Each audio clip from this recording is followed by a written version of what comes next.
Operasi mengejut Jabatan Imigresen di sekitar Taman Emas Ceras malam semalam membawa kepada penahanan 218 warga asing termasuk 2 kanak-kanak atas pelbagai kesalahan. Serbuan yang melibatkan 300 pegawai penguatkuasa itu menyasarkan kawasan perniagaan serta penempatan warga asing di sekitar kawasan berkenaan.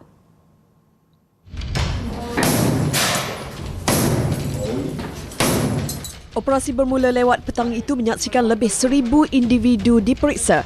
Lokasi tertumpu di beberapa blok rumah kedai yang digunakan sebagai penginapan warga asing serta kawasan perniagaan sekitar Jalan Emas hasil risikan serta aduan awam. Penggunaan teknologi drone turut digunakan bagi membantu mengesan individu yang cuba meloluskan diri. 15 warga asing juga berjaya dikesan cuba menyembunyikan diri di kawasan bumbung bangunan. Yang ditahan ini dipercayai melakukan berbagai kesalahan imigresen yang melibatkan tiadanya dokumen yang sah untuk masuk ke negara ini ataupun menyalahgunakan pas yang dibenarkan. Antara ditahan termasuk 78 warga Myanmar, 44 Indonesia dan 56 warga Bangladesh.